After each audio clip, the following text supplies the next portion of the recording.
वाहिगुरु जी का खालसा वाहिगुरु जी की फतेह। गुरप्यारी साध संगत जीओ, मैं बेनती करने वास्ते हाजिर होया कि बहुत समय तो संगतां वालों हुक्म हो रहा सी, बार बार पूछा जा रहा सी, भाई साहब जी आप जी अखानी पुरी जत्थे हाज़री क्यों नहीं पढ़ते। और काफ़ी सारे शहरों में गया और संगतां ने बार बार यही पूछना किया कि आप जी समागम से आओ। सो अज मैं क्लीयर कर देना चाहना साध संगत नूं कि रीज़न की सी और हुण अगों मेरा डिसीजन की है। तकरीबन 12-15 सालों तो दास अखंड कीर्तन जत्थे विच रहा। लास्ट 2-3 साल तो अखंड कीर्तन जत्थे ने मैनू बैन करता सी। उसका रीज़न अज मैं आप जी नूं दसदा, क्योंकि मैं बहुत ज़्यादा नहीं दसिया। मोस्टली संगत को पता भी सी कि एक लैटर कढ़िया गया सी अखंड कीर्तन जत्थे वालों कि भाई साहब नूं असीं बैन कर दें। वो बैन करने का रीज़न सी रागमाला, क्योंकि बहुत साल पहला आई थिंक 2015 या 16 विच यूके विच मैं एक इंटरव्यू विच ये गल कही कि रागमाला, मास और दसम दी बाणी, ये जिहड़े इशू 3 इशू हैं, ये जो मुद्दे हैं, ये पंथक हैं। मैं इकल्ला फैसला नहीं ले सकता, पर मैं उस इंटरव्यू में ये कहा सीगा कि रागमाला पंथक मुद्दा है। साढ़े बजुर्ग पढ़ते रहे और दास अखंड कीर्तन जत्थे विचरदा है, अखंड कीर्तन जत्थे रागमाला नहीं पढ़ी जाती। पर जे कोई रागमाला पढ़ता है तो उन्होंने असी कभी माड़ा नहीं किया, और जे कोई रागमाला नहीं पढ़ता उहदे ते भी सानू कोई किंतु नहीं, क्योंकि ये अकाल तख्त साहब जो रहत मर्यादा है उस विच लिखा गया है कि ये पंथक मुद्दा है। इस करके जे कोई मुंदावणी ते भी समाप्ति करता है तां भी प्रवान है, जे रागमाला ते समाप्ति करता है अखंड पाठ सहज पाठ भी, वो भी प्रवान है। कोई लड़ाई का मुद्दा नहीं। जो रहत मर्यादा है हरण गया है कि ये जो मर्यादा है, जो रागमाला पंथक है। सो इस करके पढ़ता है ठीक है, नहीं पढ़ता भी ठीक है। बिना रागमाला तो कोई नहीं छाप सकता। सो इस गल लैके जथे सिंघां ने थोड़ा मन पीता। सो जो जायज सी जथे अखंड जथा था रागमाला नहीं मन सिर्फ अखंड जथा ने और भी कई ऐसी सभावां जो रागमाला नहीं मनती।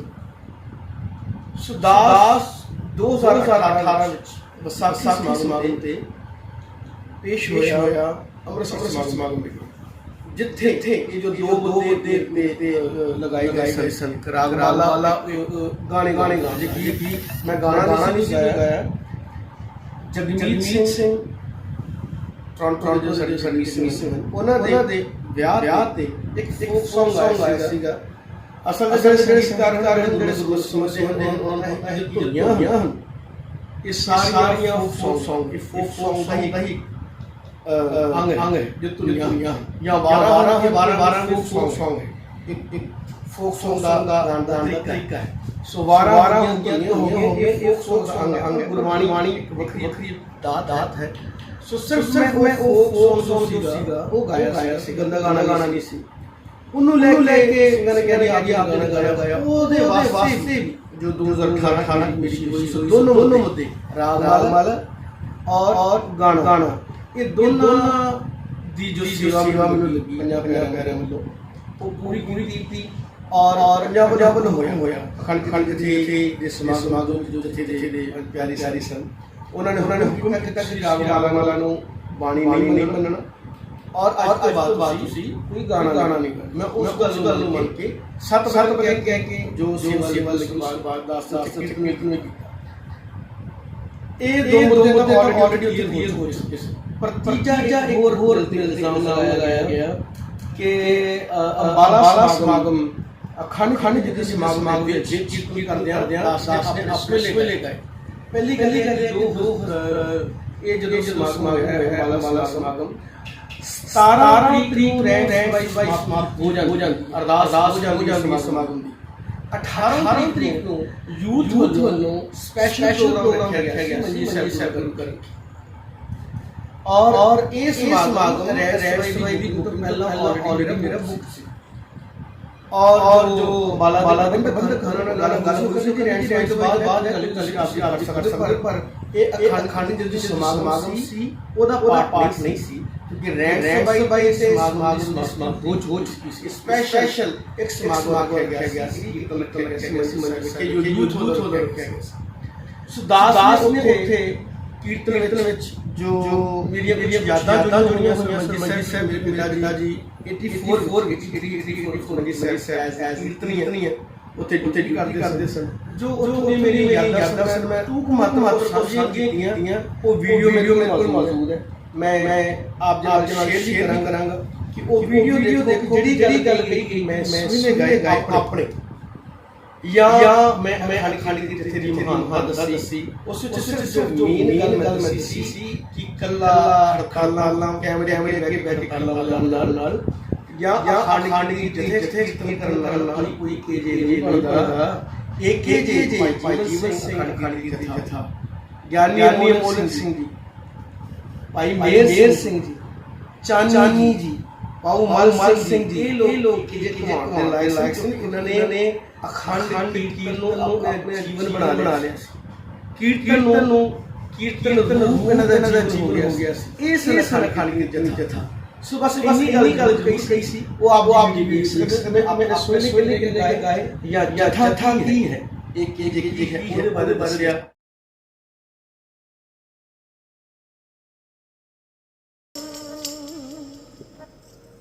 गुरु गरीब निवाज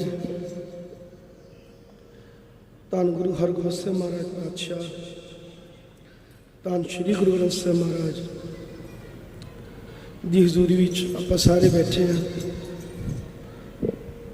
ਮੇਰੇ ਵਾਸਤੇ ਬੜਾ ਖਾਸ ਦਿਨ ਹੈ ਕਿਉਂਕਿ ਮੈਂ ਗੱਲ ਕਰ ਰਿਹਾ ਸੀ ਸਿੰਘਾਂ ਨਾਲ ਕਿ ਮੇਰੇ ਪਿਤਾ ਜੀ 1984 ਚ ਇਸ ਸਥਾਨ ਤੇ ਕੀਰਤਨ ਕਰਦੇ ਸੀ ਤੇ ਮੇਰਾ ਜਿਹੜਾ ਸਕੂਲ ਹੈ ਨਾ ਕਿੰਡਰਗਾਰਟਨ ਉਹ ਇੱਥੋਂ ਸ਼ੁਰੂ ਹੈ। ਆ ਜਿਹੜਾ ਸਕੂਲ ਹੈ ਨਾ ਤੁਹਾਡੇ ਜਿਹੜਾ ਮੈਂ KG ਜਦੋਂ ਸ਼ੁਰੂ ਕੀਤਾ ਸਕੂਲ ਜਾਣਾ ਮੈਨੂੰ ਯਾਦ ਹੈ ਕਿ ਪਿੱਛੇ ਇੱਧਰ ਰਿਹਾਇਸ਼ ਹੁੰਦੀ ਸੀ ਔਰ ਮੈਂ ਕਹਿੰਦਾ ਹੁੰਦਾ ਸੀ ਮੈਂ ਸਕੂਲ ਨਹੀਂ ਜਾਣਾ ਮੈਂ ਨਾਨਕੇ ਜਾਣਾ ਤੇ ਮੇਰੇ ਮਾਤਾ ਜੀ ਨੇ ਬੈਗ ਲੈ ਕੇ ਇੱਧਰ ਦੀ ਆਣਾ ਤੇ ਚਾਚਾ ਜੀ ਨੇ ਸਾਈਕਲ ਤੇ ਬਿਠਾ ਕੇ ਉੱਤੇ ਦੀ ਗੇੜਾ ਚੱਲ ਤੈਨੂੰ ਮਾਮਿਆਂ ਦੇ ਛੱਡ ਕੇ ਆਵਾਂ ਤੇ ਸਕੂਲ ਛੱਡ ਦਿੰਦੇ ਸੀ। ਸੋ ਇਸ ਸਥਾਨ ਨਾਲ ਬਹੁਤ ਯਾਦਾਂ ਜੁੜੀਆਂ ਨੇ। ਮੈਨੂੰ ਯਾਦ ਹੈ 84 ਚ ਜੋ ਵੀ ਘੱਲੂਘਾਰਾ ਹੋਇਆ ਸਾਨੂੰ ਪਤਾ ਹੈ ਕਿ ਇੱਕ ਮੋਰਚਾ ਗੁੰਮਤ ਤੇ ਲਾਇਆ ਸੀ ਦੁਨਾਲੀ ਸੀ ਇੱਕ ਪਿਸਟਲ ਸੀ 3 ਸ਼ਸਤਰ ਸੀ ਸਾਡੇ ਕੋਲ ਗੁਰੂ ਘਰ ਵਿੱਚ। ਚਲੋ ਕਿਰਪਾਨਾਂ ਸ਼ਸਤਰ ਦੂਜੇ ਤਾਂ ਹੈਗੀ ਸੀ ਪਰ ਗੋਲੀ ਵਾਲੇ ਸ਼ਸਤਰ 3 ਸੀ। ਤੇ ਗੁਰੂ ਘਰ ਦੇ ਜਿੰਨੇ ਵੀ ਇੱਥੇ ਕੀਰਤਨੀਏ ਸੀ ਗ੍ਰੰਥੀ ਸਿੰਘ ਸੀ ਇਵਨ ਮੇਰੇ ਪਿਤਾ ਜੀ ਵੀ ਵਿੱਚ ਸਭ ਦੀਆਂ ਡਿਊਟੀਆਂ ਲੱਗਦੀਆਂ ਸੀ ਵੀ 2-2 ਘੰਟੇ 4-4 ਘੰਟੇ ਬਹਿਣਾ ਸਾਰੇ ਮੋਰਚੇ ਤੇ।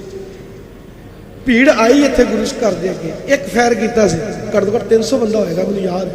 ਅਸੀਂ ਸਾਰੇ ਛੱਤ ਤੇ ਸਾਂ ਔਰ ਇੱਕ ਫੈਰ ਕੀਤਾ ਸੀ ਬਸ ਚੱਪਲਾਂ ਹੀ ਨਜ਼ਰ ਆਈਆਂ ਸੀ। ਮੈਂ ਅੱਖੀ ਮੈਨੂੰ ਯਾਦ ਹੈ ਕਿ ਆਮ ਜਸ 3.5-4 ਸਾਲ ਦਾ ਸੀ। ਮੈਨੂੰ ਯਾਦ ਹੈ ਕਿ ਇੱਕ ਫੈਰ ਕੀਤਾ ਸੀ ਮੇਰੇ ਪਿਤਾ ਜੀ ਤੇ ਬਾਹਰੋਂ ਗੇਟ ਤੋਂ ਆਉਂਦੇ ਤਾਂ ਸਭ ਦੌੜ ਗਏ ਸੀ ਔਰ ਉਹ ਯਾਦ ਮੇਰੀ ਇਸ ਸਥਾਨ ਤੇ ਜੁੜੀ ਹੈ 84 ਦੀ ਕਿ ਬਚਪਨ ਦੇ ਜਿਹੜੇ ਕੁਝ ਪਲ ਇੱਥੇ ਬਿਤਾਏ ਨੇ। ਸੋ ਸਤਿਗੁਰ ਕਿਰਪਾ ਕਰਨ ਜਿਵੇਂ ਦਾਦੇ ਪੜਦਾਦਿਆਂ ਨੂੰ ਪਾਤਸ਼ਾਹ ਨੇ 6ਵੀਂ ਪਾਤਸ਼ਾਹੀ ਨੇ ਸਾਨੂੰ ਕੀਰਤਨ ਅੱਜ ਮਹਾਰਾਜ ਦੀ ਗੋਦ 'ਚ ਬੈਠਾ ਸਾਡੇ ਪਰਿਵਾਰ ਨੂੰ ਕੀਰਤਨ 6ਵੀਂ ਪਾਤਸ਼ਾਹੀ ਨੇ ਬਖਸ਼ਿਆ। ਬਹੁਤ ਸਿੰਘਾਂ ਨੂੰ ਪਤਾ ਨਾ ਮੈਂ ਬਹੁਤਾ ਦੱਸਦਾ ਨਹੀਂ ਕਿਉਂਕਿ ਜੇ ਕੋਈ ਪੁੱਛੇ ਤਾਂ ਦੱਸ ਦਈਦਾ ਪਰ ਹੁਣ ਸਤਿਗੁਰ ਦੀ ਗੋਦ 'ਚ ਬੈਠਾ ਤਾਂ ਦੱਸ ਰਹੇ ਕਿ ਸਾਡੇ ਬਜ਼ੁਰਗ ਸਨ ਹਰਗੋਬਿੰਦ ਮੱਟੂ ਜਦੋਂ ਮਹਾਰਾਜ ਕਸ਼ਮੀਰ ਵੱਲ ਗਏ ਨਾ ਉੱਥੇ ਮਿਲੇ। ਸਾਡਾ ਪਿੰਡ ਜਿਹੜਾ ਵਾ ਗੁਜਰਾਂਵਾਲ ਪਾਕਿਸਤਾਨ 'ਚ ਪੈਂਦਾ ਉੱਥੇ ਜਿਹੜੇ ਸਾਡੇ ਬਜ਼ੁਰਗ ਸਨ ਉਹਨਾਂ ਦਾ ਨਾਮ ਵੀ ਹਰਗੋਬਿੰਦ ਸੀ ਪਰ ਉਹ ਹੁੱਕਾ ਪੀਂਦੇ ਸੀ ਜਿਵੇਂ ਅੱਜ ਕੱਲ੍ਹ ਚਾਹ ਸਰਵ ਕਰਦੇ ਨਾ ਉਦੋਂ ਹੁੱਕਾ ਸਰਵ ਕਰਦੇ ਸੀ ਤੇ ਬਹੁਤ ਜ਼ਿਆਦਾ ਤੰਬਾਕੂ ਪੀਂਦੇ ਸੀ। ਤੇ ਗੁਰੂ ਸਾਹਿਬ ਉਧਰ ਨੂੰ ਗਏ ਤੇ ਉਹ ਜਿਹੜੇ ਹਰਗੋਬਿੰਦ ਸਿੰਘ ਸੀਗੇ ਖੇਤੀਬਾੜੀ ਵੀ ਕਰਦੇ ਸੀ ਨਾਲ ਯੋਧੇ ਵੀ ਰੱਖਦੇ ਸੀ ਤੇ ਗਾਉਂਦੇ ਵਜਾਉਂਦੇ ਵੀ ਸੀ। ਤੇ ਗੁਰੂ ਸਾਹਿਬ ਜੀ ਜਦੋਂ ਉੱਥੇ ਮਿਲੇ ਤੇ ਉਹਨਾਂ ਨੂੰ ਕਹਿੰਦੇ ਵੀ ਹਰਗੋਬਿੰਦ ਤੂੰ ਵੀ ਹਰਗੋਬਿੰਦ ਤੇ ਮੈਂ ਵੀ ਹਰਗੋਬਿੰਦ। ਕਹਿੰਦੇ ਤੁਸੀਂ ਵੀ ਯੋਧੇ ਰੱਖਦੇ ਹੋ, ਅਸੀਂ ਵੀ ਯੋਧੇ ਰੱਖਦੇ ਹਾਂ, ਤੁਸੀਂ ਵੀ ਗਾਉਂਦੇ ਵਜਾਉਂਦੇ ਹੋ, ਅਸੀਂ ਵੀ ਗਾਉਂਦੇ ਵਜਾਉਂਦੇ ਹਾਂ, ਪਰ ਕਹਾਣੀ ਇਹ ਨਹੀਂ ਹੈ ਕਿ ਤੁਸੀਂ ਹੁੱਕਾ ਪੀਂਦੇ। ਸਾਡੇ ਬਜ਼ੁਰਗਾਂ ਨੂੰ ਫਿਰ ਗੁਰੂ ਪਾਤਸ਼ਾਹ ਜੀ ਨੇ ਕਿਹਾ ਕਿ ਜਾਂ ਤਾਂ ਹੁੱਕਾ ਛੱਡ ਦਿਓ ਤੇ ਜਾਂ ਨਾ ਬਦਲੋ। ਕਿ ਜੇ ਕਿਸੇ ਨੇ ਕਿਹਾ ਨਾ ਹਰਗੋਬਿੰਦ ਹੁੱਕਾ ਪੀਂਦਾ ਤੇ ਝੂਠ ਵੀ ਹੋਣਾ ਤੇ ਸੱਚ ਵੀ ਨਹੀਂ ਹੋਣਾ। ਸਾਡੇ ਬਜ਼ੁਰਗਾਂ ਨੇ ਉਸ ਟਾਈਮ ਫਿਰ ਮਹਾਰਾਜ ਤੋਂ ਖਿਮਾ ਮੰਗੀ, ਹੁੱਕਾ ਛੱਡ ਦਿੱਤਾ ਤੇ ਗੁਰੂ ਸਾਹਿਬ ਨੇ ਸਾਡੇ ਸਾਰੇ ਪਰਿਵਾਰ ਨੂੰ ਚਰਨ ਪੌਲ ਦਿੱਤੀ ਤੇ ਨਾਲ ਸਾਨੂੰ ਵਰ ਦਿੱਤੇ ਕਿ ਜਿਹੜੇ ਯੋਧੇ ਨੇ ਉਹ ਸਾਡੇ ਨਾਲ ਜੰਗਾਂ ਜੁੱਧਾਂ ਜਾ ਜਾਓ, ਜਿਹੜੇ ਗਾਉਂਦੇ ਵਜਾਉਂਦੇ ਨੇ ਉਹ ਅੱਜ ਤੋਂ ਸਾਡੇ ਢਾਡੀ ਹੋਏ, ਢਾਡੀ ਕੀਰਤਨੀ ਹੋਏ। ਫਿਰ ਸਾਡੇ ਬਜ਼ੁਰਗਾਂ ਨੇ ਗੁਰੂ ਸਾਹਿਬ ਦੇ ਦਲ 'ਚ ਢਾਡੀ ਵਾਰਾਂ ਗਾਈਆਂ। ਉਦੋਂ ਫਿਰ ਸੀਨਾ ਬਸੀਨਾ, ਹੁਣ ਸਾਡੀ 8ਵੀਂ 9ਵੀਂ ਪੀੜ੍ਹੀ ਹੈ। ਮਹਾਰਾਜ ਗੁਰੂ ਹਰਗੋਬਿੰਦ ਸਾਹਿਬ ਪਾਤਸ਼ਾਹ ਮਹਾਰਾਜ ਦਾ ਤਰਸ ਹੈ। ਆਹ ਦੇਖ ਲਓ, ਗਲਾ ਬੋਲਿਆ ਵੀ ਨਹੀਂ ਜਾਂਦਾ ਪਰ ਫਿਰ ਵੀ ਕੀਰਤਨ ਹੁੰਦਾ। ਇਹ ਸਤਿਗੁਰ ਦਾ ਤਰਸ, ਇਹ ਉਸੇ ਬਖਸ਼ਿਸ਼ ਦਾ ਜਿਹੜਾ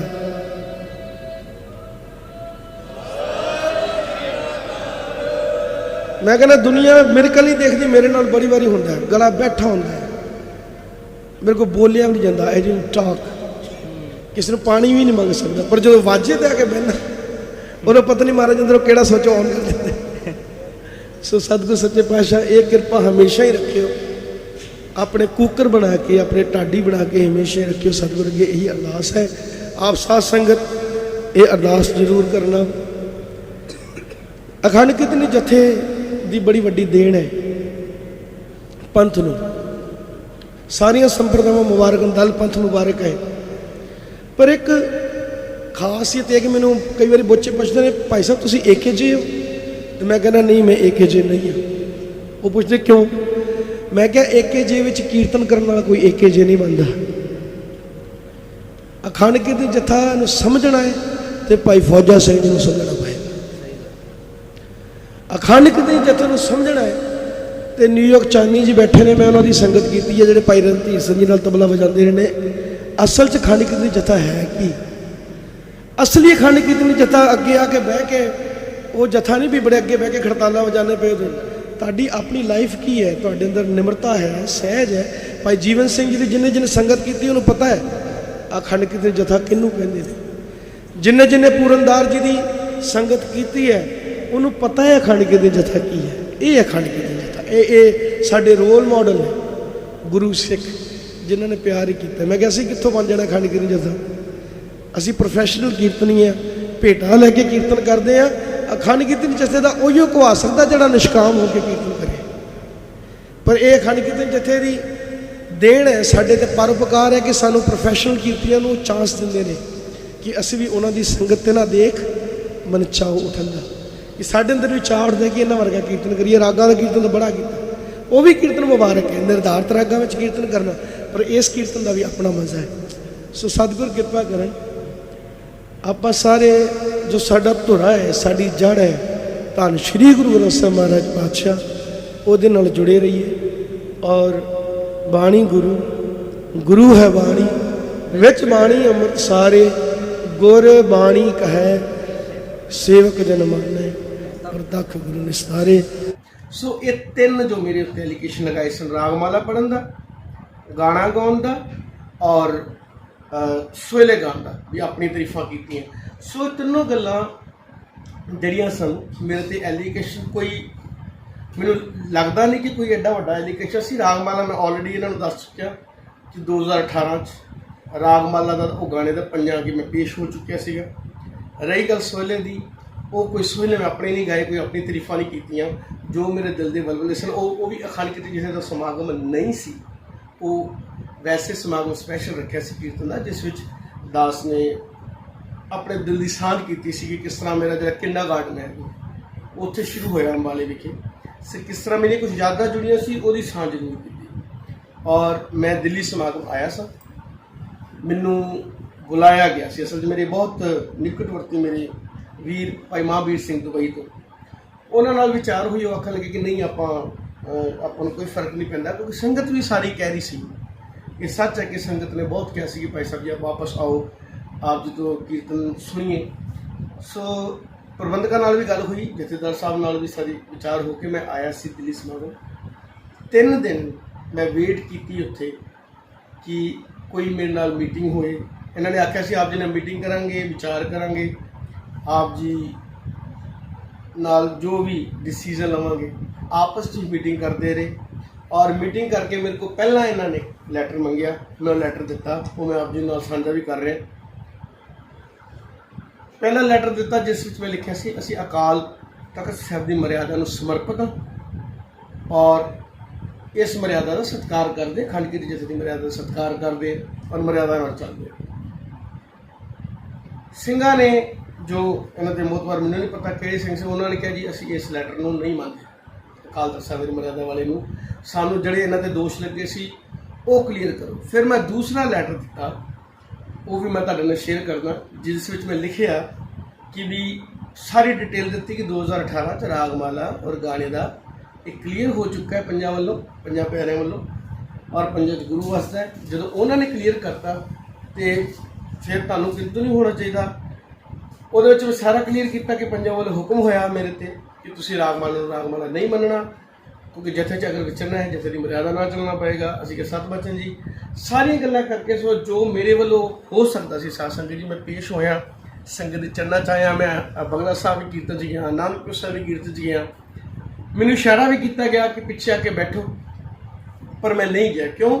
ਕਿਉਂਕਿ ਜੋ 31 ਮੈਂਬਰੀ ਕਮੇਟੀ ਜਾਂ 11 ਮੈਂਬਰੀ ਕਮੇਟੀ ਜੋ ਇਹਨਾਂ ਨੇ ਬਣਾਈ ਹੈ, ਉਹਨਾਂ ਵੱਲੋਂ ਲੈਟਰ ਇਸ਼ੂ ਹੋਇਆ ਸੀ, ਜਥੇਦਾਰ ਬਖਸ਼ੀਸ਼ ਸਿੰਘ ਦੇ ਥੱਲੇ ਸਾਈਨ ਹਨ, ਉਹ ਵੀ ਮੈਂ ਆਪ ਜੀ ਨਾਲ ਸ਼ੁਰੂ 'ਚ ਸ਼ੇਅਰ ਕਰ ਦਿੰਦਾ ਕਿ ਜੋ ਇਹਨਾਂ ਨੇ ਲੈਟਰ ਮੇਰੇ ਬਿਆਨ ਦਾ ਜਿਹੜਾ ਇਹਨਾਂ ਨੇ ਲਾਇਆ ਸੀ। ਸੋ ਕਹਿਣ ਤੋਂ ਭਾਵ ਹੈ ਕਿ ਐਜ਼ ਏ ਕੀਰਤਨੀਆਂ ਮਹਾਰਾਜ ਦੇ ਕਹਿੰਦੇ ਜੋ ਸ਼ਰਨ ਆਵੇ, ਸ਼ਰਣਾ ਇਹਨੂੰ ਕੌਣ ਨਹੀਂ ਰੱਖਦਾ, ਪਰ ਸ਼ਾਇਦ ਇਹ ਅਸੀਂ ਇਸ ਲਾਇਕ ਨਹੀਂ ਹੈ ਕਿ ਸ਼ਰਨ ਆ ਕੇ ਵੀ ਸਾਨੂੰ ਨਹੀਂ ਨਾ ਰੱਖਿਆ ਗਿਆ। ਸੋ ਇਸ ਕਰਕੇ ਜੋ ਮੇਰੇ ਵੱਲੋਂ ਹੋ ਸਕਦਾ ਸੀ ਬੜੇ ਨਿਮਰਤਾ ਨਾਲ ਮੈਂ ਆਇਆ, ਸ਼ਰਨ 'ਚ ਆਇਆ ਸੰਗਤ ਦੇ ਔਰ ਬੇਨਤੀਆਂ ਵੀ ਕੀਤੀਆਂ। 3 ਦਿਨ ਤੱਕ ਵੇਟ ਕੀਤਾ, ਪਰ ਜਦੋਂ ਕੋਈ ਡਿਸੀਜਨ ਨਹੀਂ ਨਿਕਲਿਆ, ਕਿਉਂਕਿ ਆਪਸ ਦੀ ਕੁਛ ਇਹਨਾਂ ਦੀ ਜੋ ਰੰਜਿਸ਼ ਹੈ ਮੈਨੂੰ ਨਹੀਂ ਪਤਾ, ਕਿਉਂਕਿ ਉਹ ਇੱਕ ਕਹਿੰਦਾ ਸੀ ਇਹਦੇ ਸਾਈਨ ਹੋਣੇ ਚਾਹੀਦੇ ਨੇ, ਦੂਜਾ ਕਹਿੰਦਾ ਸੀ ਉਹਦੇ ਮੈਂ ਨਹੀਂ ਸਾਈਨ ਕਰਨੇ, ਤੀਜਾ ਇਹ ਆਪਸ ਦਾ ਜੋ ਕਮੇਟੀਆਂ ਦਾ ਸੀਗਾ। ਸੋ ਉਹਦੇ ਨਾਲ ਮੈਨੂੰ ਉਹਦੇ ਨਾਲ ਕੋਈ ਮਤਲਬ ਨਹੀਂ, ਕਿਉਂਕਿ ਮੇਰੇ ਵਾਸਤੇ ਅਖੰਡ ਕੀਰਤਨ ਜਥਾ ਬਹੁਤ ਸਤਿਕਾਰਯੋਗ ਹੈ। ਭਾਈ ਸਾਹਿਬ ਭਾਈ ਰਣਧੀਰ ਸਿੰਘ ਦੀ ਘਾਲਣਾ, ਇਹਨਾਂ ਗੁਰਸਿੱਖਾਂ ਦੀ, ਗੁਰਮੁਖਾਂ ਦੀ, ਭਾਈ ਜੀਵਨ ਸਿੰਘ ਜੀ ਦੀ, ਬਾਬੂ ਮਲ ਸਿੰਘ ਜੀ ਦੀ, ਇਹਨਾਂ ਗੁਰਮੁਖਾਂ ਦੀ ਘਾਲਣਾ ਨੂੰ ਲੱਖਾਂ ਵਾਰ ਨਮਸਕਾਰ ਹੈ ਔਰ ਜਥੇ ਦਾ ਬਹੁਤ ਸਤਿਕਾਰ ਕਰਦਾ। ਪਰ ਜੋ ਅੱਜ ਦੇ ਹਾਲਾਤ ਹਨ ਉਹਨਾਂ ਨੂੰ ਦੇਖਦੇ ਹੋਏ ਮੈਂ ਅੱਗੇ ਜਥੇ ਦੇ ਇਹਨਾਂ ਮੈਂਬਰਾਂ ਨੇ ਮੈਨੂੰ ਬਿਆਨ ਕੀਤਾ ਸੀ, ਪਰ ਹੁਣ ਮੈਂ ਅਰਦਾਸ ਕਰਦਾ, ਇਹਨਾਂ ਦੇ ਚਰਨਾਂ 'ਚ ਬੇਨਤੀ ਕਰਦਾ ਕਿ ਅਖੰਡ ਕੀਰਤਨ ਜਥੇ ਦੇ ਸਮਾਗਮਾਂ 'ਚ ਮੈਨੂੰ ਨਾ ਬੁਲਾਇਆ ਜਾਵੇ।